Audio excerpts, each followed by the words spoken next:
Hey, welcome back to Divinely Uninspired, episode 34. This is a fun day today. I'm really excited about this one. And my mouth is making some weird like sounds, and I'm not sure what that's about. But it's for you to enjoy and for me to despise. We're here as always with Jeremy. Hello, everyone. Your mouth making any weird noises? And now my voice is going. No, I'm falling apart. I don't know what's happening here. Oh, okay. And Penny, good. You're with us. Hey, you didn't have a fun opening since you said this was a fun podcast. Yeah, Amazon delivery is actually calling me right now. We were talking. I'm going to take this really fast. We're doing it live. Hello?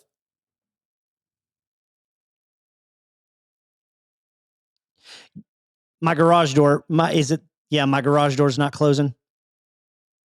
Yeah, don't worry about it. I know that it's happening, and I'll be home in the next couple hours, but I appreciate the call. All right. Thanks, man. Bye. Well, there it is, folks. You heard it here first. Amazon, wonderful customer service. My garage door won't close. I actually think it's their fault, but so if you want to go steal something from Rusty, yeah. What's your address? Yeah, it is bleep bleep bleep bleep bleep bleep bleep. Yeah, that makes sense, right? That is so upsetting. Okay. Anyway, we've got so many things to talk about. Hey, Kyle's here too. We're not gonna. I wasn't forgotten yet. Okay, no, not yet. No, almost. So, you guys watching the playoffs? Yeah. Who you? Oh, okay. That was not convincing. Who are you rooting for at this point? Anybody but the Chiefs. Why? Only the Chiefs. I don't like the Chiefs at all. I actually am really excited about the playoffs. I feel like these are the four teams that none of them I hate, but my husband's a big Eagles fan, so we're cheering for the Eagles. I don't know why I don't like the Chiefs. I just don't. I just never. I don't know. I would like the Bengals to win. I like Joe Burrow. It would be cool to see the Bengals do it, just because it's been, have they ever won it? I don't know if they have or not. I'm not a big enough Bengals fan. Yeah, me neither. They have. But I think realistically, I think San Francisco is going to win it. And I think it's a good story because they're on their third string quarterback and he's still tearing it up. Well, it's like the Eagles with Nick Foles. That's right. Yeah. So it would be a good story. I like the Bengals. I just don't. I'm going to say this is going to be really hot. I just don't like Patrick Mahomes. Like, I know everybody else in America seems to think he's great. I just don't like him. So that's okay. That's my hot take. I'm not a big fan of his wife and his brother. I'm not a Patrick Mahomes fan. Crazy TikToks. Yeah. I like his football. I don't care too much about his personal life. It's just something about him I don't like. I don't know. Well, take that, Mahomes. Yeah. I know he listens regularly, so he's probably we're probably going to lose him as a DUI listener. I do like Kelsey though, so I like one player on their team. I like Travis Kelsey. I like their coach. He's been around a long time. Yeah. I mean, that's kind of great guy. Yeah. I don't know anything. Andy Reid. Yeah. I don't know anything about him other than the fact that didn't he used to be with the Packers? He was the Eagles coach. Eagles. Okay. Well, he did it with. He was an assistant with the Packers a long time ago. That's it. I just remember seeing him with a cheese hat on. Yeah, a long time ago he was an assistant, and then he was the coach of the Eagles for a long time. All right. Well, Super Bowl is a couple weeks away. They moved the whole Pro Bowl game. The Pro Bowl was dumb. I agree. They should have killed it a long time ago. Agreed. Even the new thing's dumb. Just don't even do it. Yeah. Just have a. Just say they're on the Pro Bowl. Like just that's all they care about. They just want to be a Pro Bowl player. None of them want to play the game. Like, and it's stupid. Like, the only people in the world that do not need a paid vacation to Hawaii there's a lot of people, but they're in the list of people that do not need a paid vacation to Hawaii is NFL players. They make enough money. So like, send a fan and they're, that would be, I would watch that. Every player picks a fan to represent them and then the fans play a game. That's kind of like that. That would be some entertainment. What is it? Joe's versus Pros or whatever that show used to be. Yep. Where those of us who are screaming on our couch about what big of a bum some Brian Urlacher is, and then they get to go head to head with Brian Urlacher. I'm going to pitch that to the NFL if they'll listen to me. I would love to see that. They just pick a random fan, male, female, big, little, doesn't matter. They just go out there, they wear the jersey of the player that picked them, and just let's watch them play. Well, interestingly enough, Roger Goodell also listens to this podcast regularly, so he's probably taking some notes here. Good old Raj. I'm going to email him right now. I think it's going to take off. Yeah, I think so too. Well, you're as an owner of an NFL team, he should listen to you. I should have some sway. You should. Yep. 3%. 3. Huh? What? Do you not know this? No. I'm an owner of the Packers. Oh. Yeah. I own 3 shares. Wow, that's impressive. We could pay to get you verified on Twitter first. True. Yeah. That'll help. Yeah, that's true. Yeah. Do you not know about that, Kyle? about the Packers? You probably have mentioned it. Well, I mean, just in general, that they're the only publicly really? owned NFL team. I didn't even There's know not that. actually an owner. Huh. It's the public. Yeah, you can be one. Anybody that wants to put out the money can be Only one. when they have the shares available. When though, they have the right? shares. Yes, And are you allowed to sell those? they're not worth anything. You Oh. can share them you can sell them for what you paid for them. Got it. So Oh, interesting. Yep. All right. Well, That's that a lot to was talk about. a Something lot nobody of cares about. Yeah. useless information for you. I do think the Pro Bowl thing is going to take off, but we'll see it in 10 years. Okay. We'll be back in 10 years. Here we go. 1, 2, 1, 2, 3, 4.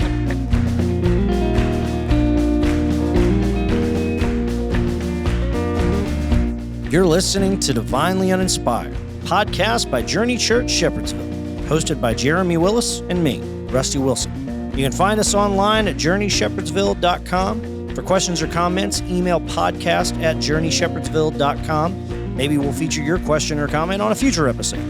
Thanks for listening. Enjoy the show.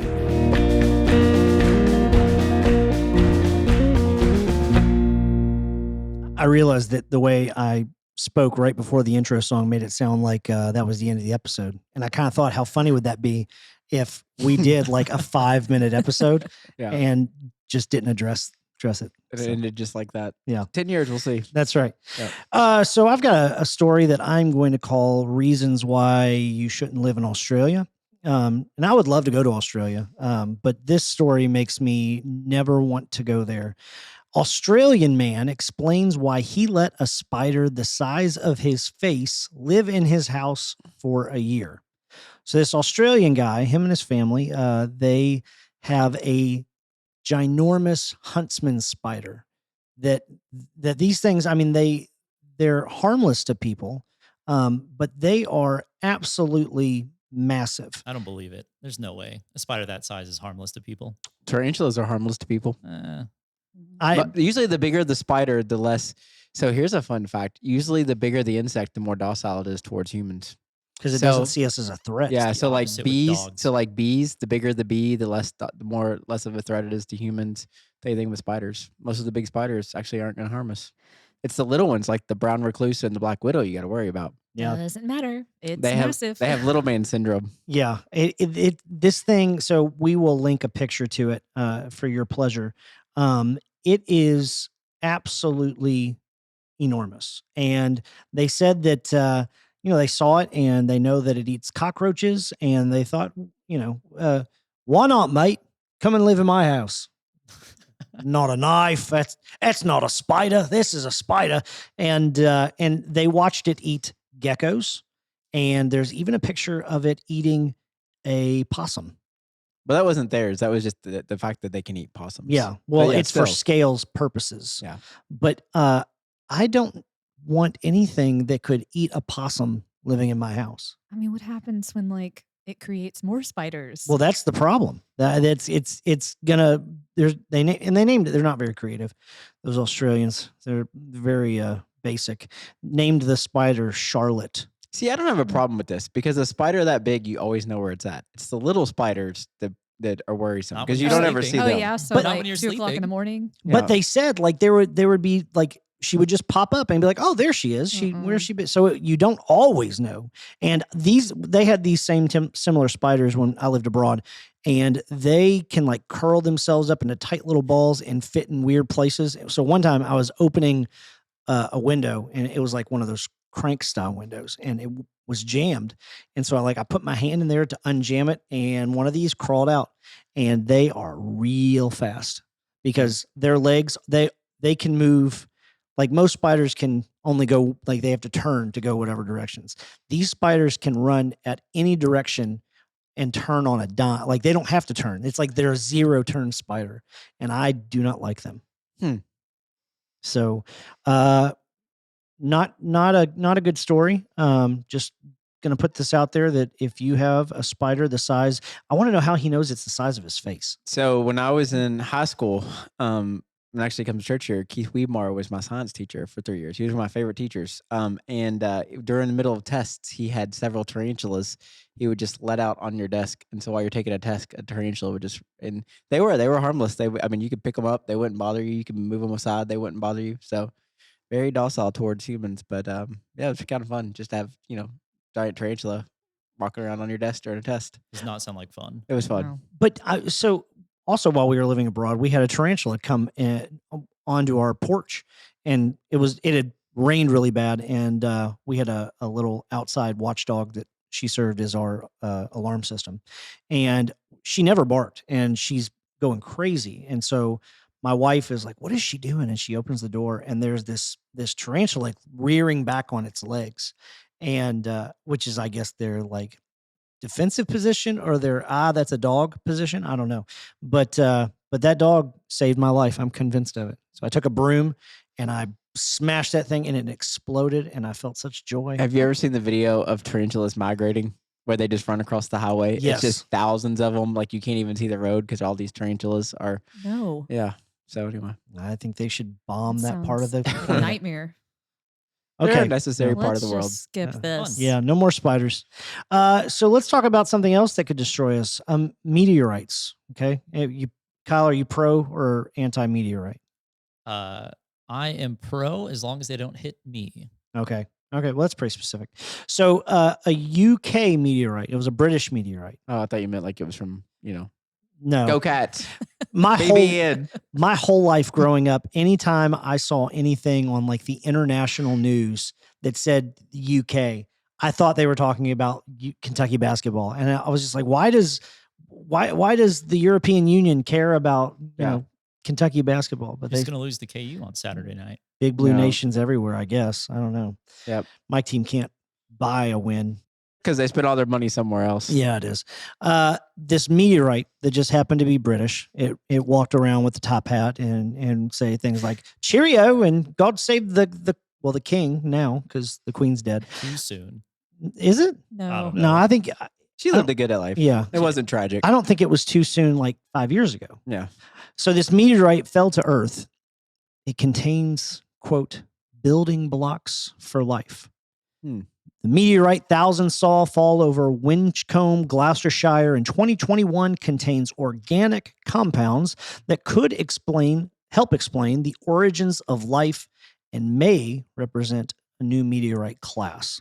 So let's just go right into it. There are amino acids on this meteorite, and it's a not entirely unique form of amino acids, but they're saying, see, this is proof that the Earth was a primordial goo and a meteorite hit and lightning struck, and these amino acids sprouted legs and walked onto land.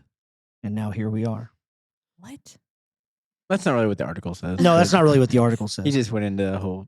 I was ranting. It's like, what is happening? The Earth is 6,000 years old.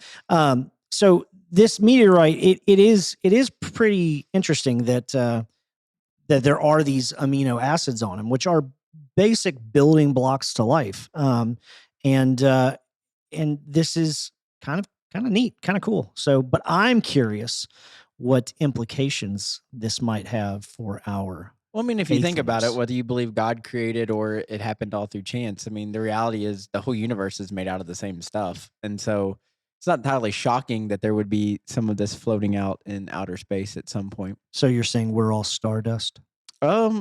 Yeah, possibly. We're all made from dust. I mean, that's kind of what the Bible says. So yeah, stardust. I mean, I see somebody on Facebook that I went to high school with. They post, "We're all stardust," and I never know what that means. yeah. So I mean, I think it makes sense regardless of what your view of how we got here is. I mean, I think if anything, it's fascinating to think that whole idea we've talked about before. I know that there could be, forms of life somewhere else, and aren't meteorites just basically like broken apart like stars and planets anyway? So they're chunked off, and nobody else has studied meteorites. Well, that's what they are. They're like Yeah. other planets' turds. Yeah, That's what Okay. meteorites are. Yeah. That's the way Well, we're that's gonna. a stretch. Yeah. What was that Planet movie? turds. What was the movie about the meteorites that was real famous? Deep Impact, Armageddon. Armageddon. That's what I'm thinking of with Bruce Willis and That was a good one. Liv Tyler. Love Bruce Willie. Yeah.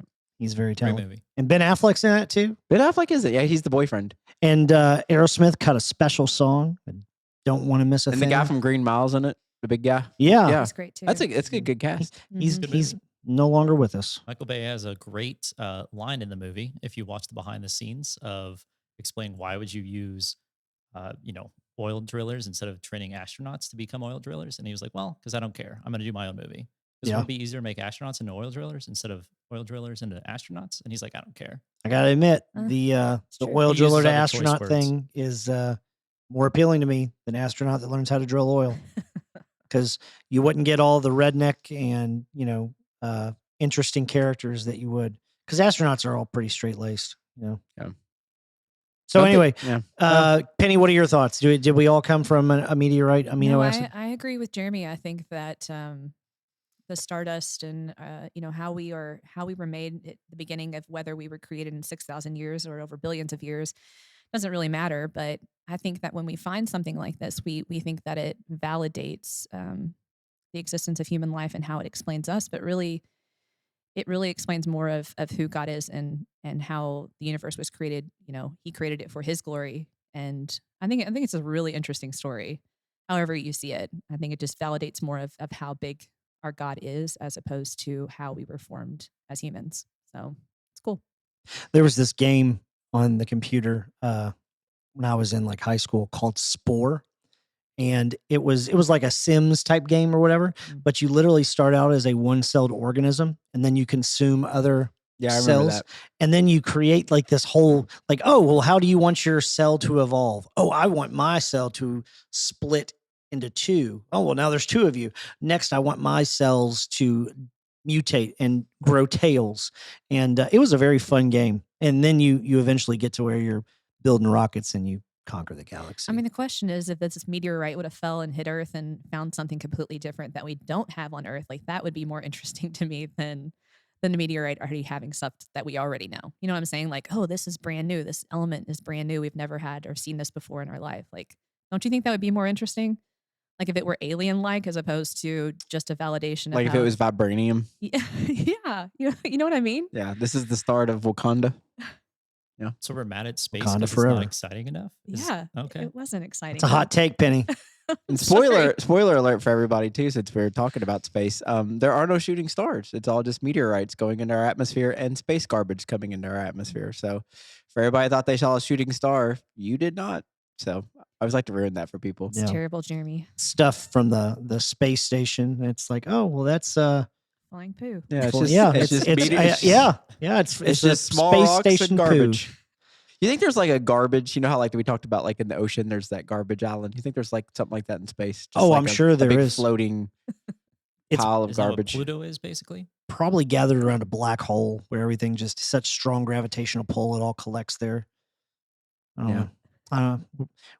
We'll need Elon Musk and Jeff Bezos to go clear that out for us. So Luckily, they listen too. they do. Yes. Yeah. It's amazing when you look at the celebrity list of who listens to the DUI podcast. It's growing. Let's just talk about what we should do is talk about one celebrity or famous person every single week at some point and keep tagging them in it until eventually like they have to listen. You know what I'm saying? Like if they Actually, Google that's a their good name, idea. eventually Yeah. it comes up. Like we talk about, this guy a lot on, Big fans. yeah. I want it to be somebody mildly obscure though. It's like Henry Right. Winkler, the Fonz. Do you know who the Fonz is, Kyle? You kind of have the Nope. blank No, Is he let's still yeah. alive? I mean, I Yeah, know for or fun. how dare you?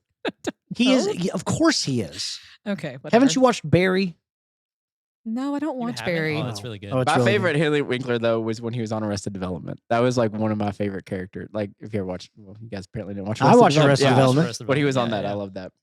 He's just a treasure, just a treasure of a man, and he's the one celebrity that doesn't listen. So, Let's do Tim Blake Nelson. oh, I love Tim Blake. I love him Nelson. too. Let's just do it every week. We I just have a don't Tim know. Blake Nelson this moment. I loved him in Oh Brother Where Art Thou. David Yeah. Hasselhoff, maybe? Nah, Come No. on. Oh. I All right, we're gonna work on this. We will come back with our we'll person of yeah. the year, and just every week we have to say one thing about them, and then you have to tag them.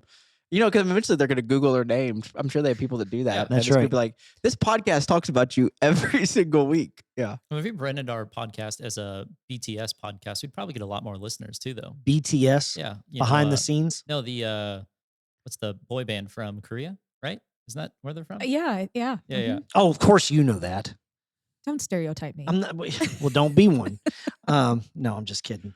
We love BTS around You know here. the song Butter. K-pop, I don't even know what Smooth BTS. Yeah, is. like I don't- the butter. K-pop I band. don't Yeah, know their stuff. you know that song. Your kids probably sing it. All Whatever. right. So Whatever. I So shouldn't let's put 'em move on here. to you know who else likes BTS? Jesus, because he gets us. Have you all Jesus. seen these? I These have. I like them. I like them I'm too. impressed. yeah. So we talked about this many episodes ago, where we were all pretty cynical about, okay, this $100 million ad campaign. Jesus is being branded for 21st century America, but they have done a pretty good job of capturing whatever that X factor about what makes Jesus so appealing.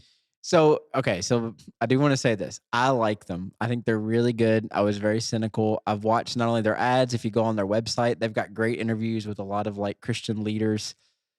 My only pushback might be, is anybody ever really watched this and been like, okay, now I'm a Jesus follower? Or are they like for people like us that are kind of those people that are like, all right, the church has a PR problem and now we've got these cool videos. I don't know. I mean, does that make sense? Like, do you really think they're reaching people, or do you think it's just for people like us that are like, they're quality, they're good. I mean, I don't know. I agree. Is it really marketing to us Christians who really have to see like a reinvention of how we're reaching people, or is it marketed towards Yeah. non-believers? It almost seems like the ones I've seen, and almost like it's marketed to the people that are not going through a faith crisis, but the deconstructing, because it's like, oh, don't give up on what Jesus actually is. Does that make sense? And so, Right. no, and again, I mean, but I'm like that with all of these things. Like even talking about the Passion of the Christ last week. Did anybody ever like watch that movie and be like, "Now I'm a follower of Jesus"? And I don't know, because that wasn't my story, but but I've been really impressed with the quality of them. I will say that. So Yeah, anyway. and they've got a spot coming at the Super Bowl, which is pretty incredible. So I have to say that I don't know that anybody would watch one of these videos and at that moment have a conversion experience or whatever. I do though think that if you were somebody that wasn't overly aware of what makes Jesus so appealing, that one of these commercials might get you Googling something. Yeah, but I guess that's part of it too, is like, and this is just me like fleshing this out. Like, I guess that was always my thing with like, even like when I went to like the Billy Graham crusade years ago. The message was really good. The music was good. It was obviously like a big thing because there was lots of people there. So it was real exciting, and then at the end they're like, and go find yourself a local church. And but I'm wondering like with this, if it's the same thing, like they have this really kind of cutting edge, kind of edgy, kind of raw ad, and then you are interested, and then you go find a church, and then you go to a church and it's like the complete opposite of like what the ad is targeting. I guess that would be like my thing, is they're like, not just the ad, what's the next step for the person? So Yeah, that is a good question. What are your all's thoughts? I would say, like, as a minister, do you all feel that the strategy really works in America still? Like, is this something like, oh, I don't know who Jesus is? I mean, most people know who Jesus is, right? Like, this is this really working? Do you all feel like it's a good strategy?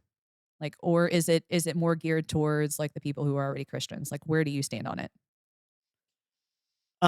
So for me, I think that it's not an either or, it's a yes and. Um, because there are people who would say, "Yes, I'm a Christian." I mean, how many times have we heard, "Yes, I love Jesus, but I don't go. I'm not a part of the church." That's true. Yeah. Whereas this might be one of those things that, especially if, like Jeremy said, if they're in a season of deconstruction, where it opens them up to, well, maybe I'm thinking about this not the wrong way, but in a way that maybe I need to rethink this a little bit. And so I did go on their website just now, and they do have a section in their website where you can connect with someone local. So you can click on this button and you put in some information, and they will have somebody in your geographic area reach out to you, which I think is really pretty cool. My question is, how did they? Because we didn't get a phone call from So, hegets.com. Kyle, is this a strategy that can be used on the youth? Um, I think so. I think uh, students, as they're searching for things, they are trying to figure out, first of all, who they are and who they want to learn from and who they aspire to be. And I think obviously Jesus is the best example.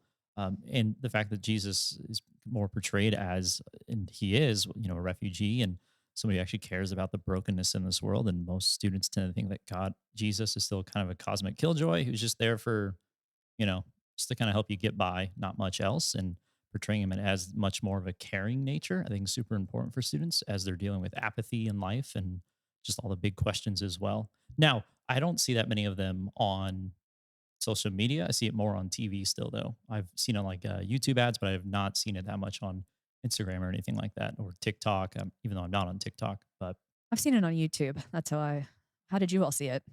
I was watching some sporting event and they Yeah, had it that's- on there. I can't maybe remember that which was one it it. was. It was something I was watching. It was Hmm. I don't remember which game it was I was watching, but it was on. It was on during that. But there's also, I mean, I have seen billboards and things like that that it has popped up because this has been going on for almost a year, and You Was- can sign up to be one of the churches that they push people towards if people want to get connected. But I will say I click on their resources, and again, this is not me being cynical, it's just what it is. If you click on their resources, all of the resources are not for people searching, it's for churches to use their tools for marketing. so it's a pyramid scheme. Well, it's not a pyramid scheme because I don't know if there's any cost. I haven't clicked on it that much, but it says it's powered by glue, yeah, which we have. so Yeah. So anyway, I mean, but to the original point of it, I think they're well-made ads. We'll see. We'll see. I do agree. They are very well made. Like they didn't feel cheesy. or preachy. No, not Yeah. at all. And I think that as a society, we have reached a place, and not, I mean, I don't think we reached this place recently. I think it's been happening for decades where we don't want anybody to preach at us. We don't want anybody to preach to us except on a Sunday morning when we're in church. And even then, you have to be very careful that you don't preach to people. But people like being talked to and informed about things. So I don't know. I'm encouraged by it, especially the conversations that I'm sure it is bringing up in other people's lives and in workplaces and things like that. So good job, consortium of Christian people who said, let's do this for $100 million. Right. Good job. All right. So where do you think it's the hardest to follow Jesus? What country do you think it's the hardest? I mean, I already read the We've all article. already read the article. Okay, article. well, let's pretend that you haven't read the article and you don't know what country already is number one. What would you say? All right, let's do top three. What do you think your top three countries where it's the hardest to be a follower of Christ? Penny, you go first. Top three. I mean, we're gonna have to talk about Middle Eastern countries. So Afghanistan, Syria, Iraq. Okay, those are your Yeah, three. sure, why not? Okay, I'm really surprised you didn't go with what we know is number North one. Korea. I Yeah. know. I was She gonna let wasn't them trying do to. it. She wasn't trying to. Type it, yeah. That's it. Yeah. That's it. You know, it's okay. Lean in. Lean into that. I honestly would have thought. I mean, now I know the answer, but I mean, my big three would have been India, China, and probably Russia. That's Those have been my three countries. I think I would have thought of. What you, Kyle? Yeah, I probably would have said some sort of Middle Eastern country, maybe a Nigeria, or no, Nigeria is actually doing really well in Christianity, isn't it? I don't know. Nigeria is no idea. mostly Christian. Yeah, or one of those other ones. Highly Christianized. Is it Nigeria in Africa though? Not It Middle is. East. Yeah, well, Middle East and a country like He went to Bible college. They didn't do geography. Are you there. about to say? I that, wasn't going to No, call no, him Are on you it. about to No. say that Middle East No, and I was going Africa to are say a the Middle same? Eastern country and isn't Nigeria. Yeah. Two Okay. separate things. But yeah, I would have said maybe even somewhere like Malaysia. I don't know. Okay, I my just said all 1040 window. got it. My three would have been without looking at the list: China and Syria, and lastly Wakanda. I just don't think that you can follow Jesus in that country. Who did they follow? I haven't seen the newest movie. So I T'Challa. can't tell you. Yeah. Is it T'Challa or T'Challa? Whatever you want to say. Wakanda forever, baby. I got to see it when it comes out on Disney Plus. I'm not paying for it at this point. It Not was even good. theaters anymore? Oh, Not I'm even sure that one. somewhere at some dollar theater or something like that. So I'm going to list for you the top 10 listeners because these people already know. Come in. We'll do it. We'll do it Casey Kasem style. You want to do it Casey Kasem style? Coming in at number 11. The country that has one of the highest capital per capita people. Okay, this isn't working. So India comes in at number 11, followed by number 10, Sudan. Afghanistan at number 9, Iran or Iran at number 8, Pakistan at number 7. Kyle, Nigeria, you said it. Wrong continent, but that's okay. Yeah. Okay. Number 5, Libya.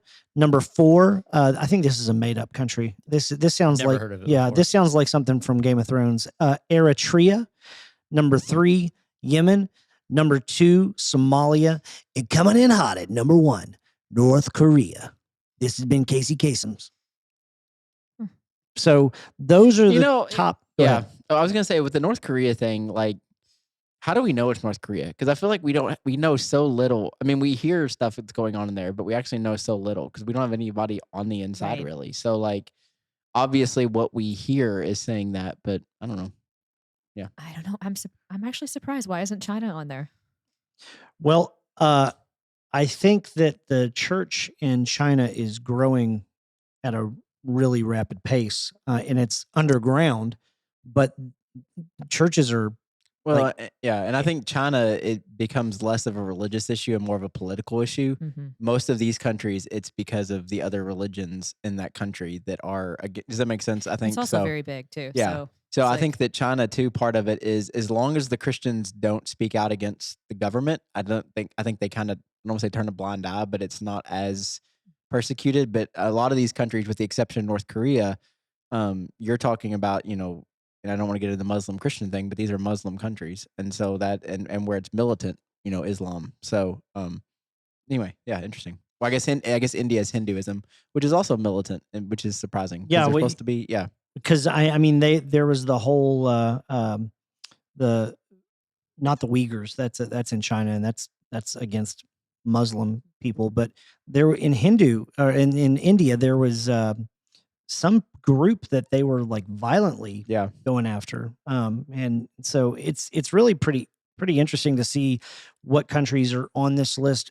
I also think that it's interesting what countries aren't on the list or where some countries fall um, further down. So, like the United States obviously isn't listed here. And I say that obviously, but I'm sure there are people who would read this and think, well, no, I mean, gosh, with the way the world is and it's hard in America to follow Jesus and you're persecuted for your faith. And I want to hear your all's thoughts about that.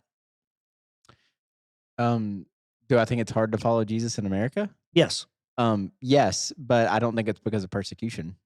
I think the reason it's hard to follow Jesus in the United States is because there's too many things that pull at your heart and your mind that aren't Jesus related. But that's a personal thing, much less a cultural or government or because of other religions imposing their values on you. I think it is hard to follow Jesus in America, but I think that is if okay, if you just want to go to church and be a Christian, it is not hard at all to follow Jesus in America because we have religious freedoms. I think we're number 5 or 7 in the country in the world in religious freedom. Um, you know, most people in America aren't persecuted in the sense of the way these countries that we're talking about are I don't even I mean, America is probably not even in the top 100, I would think, in probably countries that religion is persecuted. So no, I don't think it's difficult at all. Now I'm also in the middle of the Bible Belt too, so I might feel differently if I was from Portland, Oregon, or in New York City, or New England. But for me, no, I don't think it's that difficult at all. Yeah, it's definitely not easy to follow Jesus. You can believe in Jesus and but to actually like live the life that he has called us to live. I mean, it's hard for all of us, I think. But yeah, we're not worried about somebody beating down our door because they heard we attended a church. What about you, Kyle? Yeah, I think obviously, like physically wise, it's not that hard to be a Christian here because you're not worried too much about violence. But I also think, isn't there another? There's persecution. There's also some. Forget the word. There's another version of persecution where it's more culturally, or also still experience that even in Middle Eastern countries where you're kicked out of the family as well. But I think culturally we are experiencing. I won't say persecution, but we're experiencing a disdain towards Christians. I would say where there's some people are like, oh yeah, those people suck, and maybe it's a little bit self-deserved as well, though. Where people are like, we don't like those guys anymore. Yeah, I think in a lot of ways we may have, and I use that the royal we, not necessarily the four of us at this table, though I'm not so sure about Kyle, if we're all being real honest. Me too. And that in we have some ways brought the disdain upon ourselves. Yeah, we did it to ourselves. I mean, I think that, when I saw this topic, I wanted to be real careful and also researched before I spouted off opinions. But one of the articles I read, the guy said, "Oh no, he had talked to, he's got a whole thing." And he was like, he had done this research and talked to, educators, but also then he talked to people in the business world. And he asked them point blank the question, like, would you hesitate to hire a Protestant evangelical? And apparently like 2 out of the 5 that he, basically that he interviewed said that they would. And, he was like, well, there's the proof that Christians are persecuted. And I was like, well, let me think about this. How many Christian business owners do we know that wouldn't hire somebody because they're not an evangelical or they don't fit? And so, like, it goes both ways. And I think that where most white evangelicals, because that's really what this article, I guess, is about, um, there's a power shift, and we don't like it when there's a power shift. And so we had a pretty good run. I mean, there, and some would even argue we're still having a pretty good run compared to some minorities and belief systems in the world. And so I think that the power is shifting. And so, you can blame all kinds of things, but I do think in some ways we brought this upon ourselves.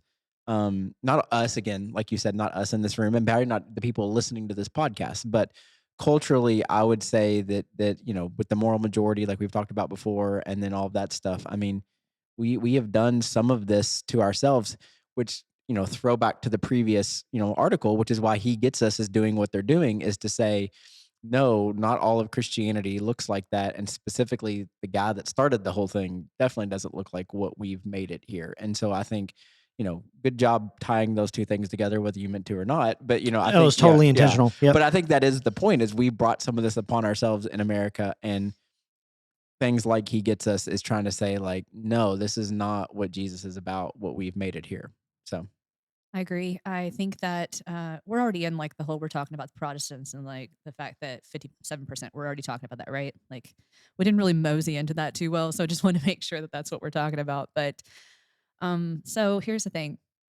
I think we're confused on what the word to persecute actually means. Like we don't understand like that it's not someone's hurting my feelings or not agreeing with me. That in other countries, when someone is persecuted, it's because they are treated not just poorly, they are treated to a point where they are harmed or that they are unable to um, like do religious things because of how they're treated. Like I think that's the problem. People get their feelings hurt in America, and they think that that's persecution. That is not persecution. That's just your mhm. feelings are getting hurt. But also too, like I think as Christians, I'm okay. I really am okay if you don't like me because I love Jesus. But if you don't like Jesus because of the way that I act or the way that I am, then that's a problem, right? Because I'm doing something that is not like Jesus for you to see that he really has, the best interest at heart for you. So that's something to consider is who is this really falling on? It's not falling on them. It's probably our actions and the what we do that are causing the issue to begin with. Yeah, and I think what's interesting. So again, when I knew we were going to talk about this, I did like a quick. I mean, I literally just Googled, "Are white evangelicals persecuted in America?" And I did like a quick search of a lot of articles. And one of the things that was fascinating to me was most of the people that are raising the voice that white evangelical Protestants are being persecuted are coming from like the Bible Belt, coming from and what I found was fascinating was the people that they're referencing that are being persecuted mainly in the Northeast, mainly, Northwest, East Coast, West Coast kind of thing.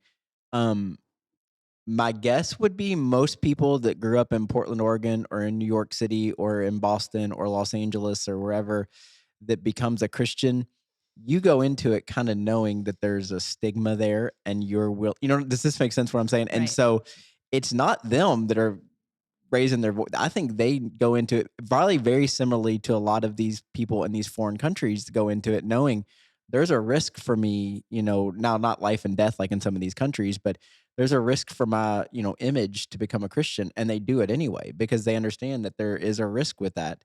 And then it was fascinating but the people that are, raising their voice that we're being persecuted aren't even those people from those areas. Do you know? And so that was kind of interesting to me as I just kind of did a quick dive. Was they understand that there's a level of risk involved in following Jesus with your public perception and stuff. And so I think that's one of those things too to be careful of is where are these voices coming from that say this is happening?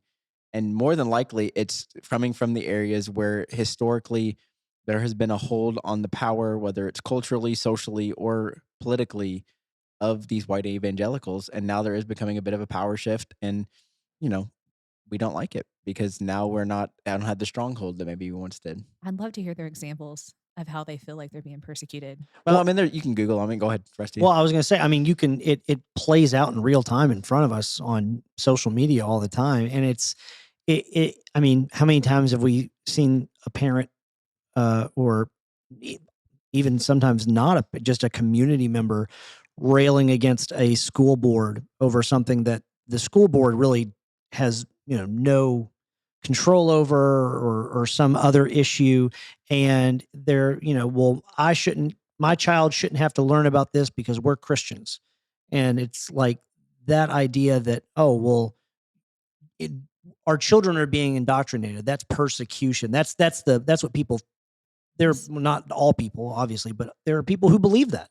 And I mean, I was on the phone recently with somebody who they were looking for advice, and they were like, well, I want my kids to be with their friends, but I just don't feel good about my kids being in public school with all the propaganda. And it's like, well, I mean, let's hold on here. You know, I don't think you keep using that word persecution, but I don't think that word means what you think. Well, it and I means. have friends that are church planners in like Rhode Island and some of these places that are heavily, would be considered difficult places to start churches. And if you talk to them, they don't feel persecuted at all because what they've gone in is done. And even though the majority of people around them probably still are not going to believe what they believe and go to their church, they're now seen as valuable parts of the community because they've gone in with this approach of we're just here to help people, and I think, even when we did our church plant training, we went to Seattle and Portland, two of the areas where it's most difficult, to be a Christian, probably United States of America. And even like the people we were staying with, they weren't even Christians. They were just knew this guy that was connected to this thing. They let us stay in their house for a week for free. They're not even Christians. They sound like Christians. Yeah, well, maybe they were secretly. They won't tell anybody. But what had happened was they had gotten connected with this guy that was a church planner, and they saw that he was doing good in the community, and so they were willing to help out. And so I think again so it all goes back to this idea of what are we doing, what are we trying to do, and even here in like our sense. I mean, and I'm not saying this. I have no problem getting in almost any room in this community. I just don't. And I can't say that's probably true for everybody that does what I do. And it's because I've just gone in with the approach of like, yes, I'm a Christian. Yes, I do what I do for a living. But I'm just here to help our community. And so any way I can be involved in that, I can do that. And so I've never felt, I mean, in my life, I don't know if I've ever felt persecuted for my faith. And even as a minister, like people don't agree with me. I mean, and Rusty will know this, and you guys probably like the worst thing is when you get on a plane and you have somebody says, well, what do you do for a living? And you're like, well, I just tell people I've never once had anybody be like, cuss me out or like push me or say, want to move seats. Like, if anything, they have questions about it, and I just kind of answer whatever questions they may have. So, anyway, all that to say, I've personally never felt persecuted. So, I don't know where it's coming from. Yeah. I talked more than I probably should have, but there we No, go. it's all good. Yeah. It's all good. All right. Well, let's talk about what's happening at Journey before we get to our final topic. So we have a lot that is happening in February and even into March. So just going to go down the list here. On February 5th, we are having a informational meeting for anybody who would be interested in going on a short-term mission trip to Western Kentucky to continue with the recovery efforts following those tornadoes in 2021. So if you would like to be a part of that, you can show up in the sanctuary after second service on Sunday, February 5th. Starting on February 12th, we are hosting a class on Sunday mornings at 11:15 called If Money Talked. It's all about what our money would say about us if it could speak, what our relationship is to it. And that's February 12th here at the church. You can sign up on the app. ESL classes are beginning February 13th. And if you're listening to this, you probably don't need to attend ESL classes, but you might want to volunteer with them. And if that's the case, also, you can sign up on the app. And then my last announcement, and then I'm going to hand it off to Kyle, is on February 17th, our 3rd annual Love and Stuff date night. You do not have to be married. You don't have to be engaged. You and your significant other are welcome to come out. It's a great time. We eat, we laugh, we play games, we give prizes, and you can sign up for it on the app, like everything else I just said. Go ahead, Kyle. Your turn. Yeah, we've got a lot of fun things planned this spring semester. I don't know. It's weird to call it spring, but we'll call it this semester. No, we just won't say spring. This semester. We got a lot of fun things planned in Journey students. Starting this Sunday on January 29th, we have our parent meeting. We're just going to answer the question of what is going on at Journey students right now. And there's a lot. There are a lot of fun things. You'll hear a little bit more information on that and on kind of our next big steps, which there really aren't big steps, but small steps are going to have big impacts. Then the next Sunday, we have our one night. So we're joining for one service on Sunday night from 6 to 8 p.m. We're providing food. We're going to have one service where we're launching a new series on biblical community and answering that question of what is biblical community. And we're going to have a blast. There's going to be a competition between small groups, and whichever small group wins, they get a dessert bar for their small group time. It is going to be a fun night. But even more important and even more exciting is our winter retreat on March 3rd through the 5th at White Mills Christian Camp. I was down there this last week. It is an awesome camp. The event has gotten big enough to where we are actually now joining with about 10 other churches. It is now an official White Mills thing. So it is completely redone and renewed. We've got a speaker, a band coming in. It is going to be a fantastic weekend. You can sign up for that on the White Mills website using the code JourneyWinter in all caps. Cool. Thanks. All right. We got one more thing, last call here. And I really like this story, mostly because of the question that I'm attaching to it. So a Michigan quote unquote priest, that's how he refers to himself. He's a gentleman named pastor or priest rather, Gerald Johnson.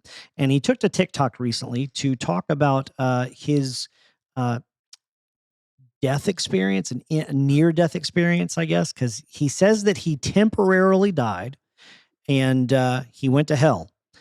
And while he was there, I thought hell was pretty permanent. I thought so too. Anyway, that's just a side But note. while there, the way the demons tortured him was by playing Rihanna music, as well as some other artists. So he saw demons enslaving humans and a man, quote, walking on all fours like a dog and getting burned from head to toe. His eyes were bulging, and worse than that, he was wearing, I don't know what's worse than that. He was wearing chains on his neck. He was like a hellhound. But the worst torture Johnson saw, he said, there's a section of hell where music is played, but not just any music. He could specifically hear Rihanna's Umbrella and Bobby McFerrin's Don't Worry, Be Happy being used for torture. Johnson clarified it wasn't the original versions of the songs. It was a group of demons performing them incorrectly as torture.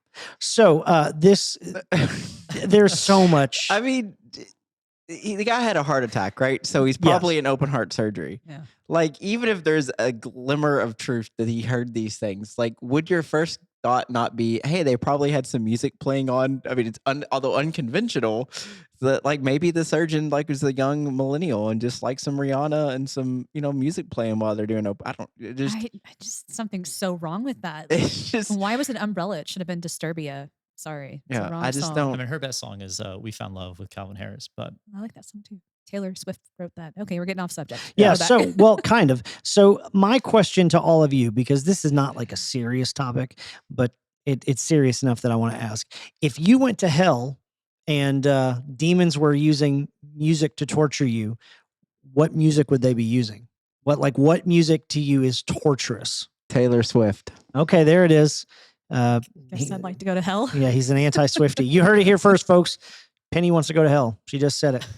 She just said it. I would say probably like opera. Like that would be the worst to listen to Okay. constantly. Yeah. Okay. All right. That's pretty broad. Like, do you have Sorry. like Madame Butterfly or Why do you know that? the Figaro, the Marriage of Figaro? Let's just say or- it's you doing opera, and that would be hell enough. Ooh. Okay. Challenge Shots accepted. fired. Yeah. Challenge accepted. There's going to be a whole episode that we do in opera form where we're just going to sing everything. Actually, maybe we should- Welcome to the UI podcast, See? episode 34. It's pretty bad. Oh, whatever. Kyle, you're up. People aren't gonna like me for this, but country. Not a country guy at all. What Shocker. now? If you look at me, just Clarify country a little music. bit. No, because there's Because different there's ty- different types of Fine, country. There's more like specifically stadium country. your okay. That makes See, more that sense. to makes me. more sense. Yeah. Yeah. That's your like Florida Georgia line. Because you're and- into I like like them. indie rock and I folk like folk, music, yeah. and there's the line between folk and country is very, very thin. Yeah, so because stadium Willie country. Nelson is technically considered country, but he's also a folk artist. So Yeah. So it'd be fine. More specifically, even more Mumford and Sons as well. I don't want to hear Mumford. how and Sons. dare you? You are off How the podcast. Dare you? You're If- not just off the podcast. You are fired. I don't have the authority to do that, Look, but you're fired, Kyle. Mumford and get Sons out. is the McDonald's of folk music. I It's disagree. just is No, it's the most generic stuff out there. We're gonna do I a. disagree with you there. We're gonna have to do one of our favorites. And Why? Here, so let me ask you a question. To talk about music, why is it that? Because I did this too when I was young, but you definitely have this air about you. Why is it when people become? I really just don't like Taylor Swift. I understand she's super popular, and like there's a couple of songs that are catchy. I'm not a big fan, but like I'm not gonna say she's not talented because she's obviously very like she's got a thing.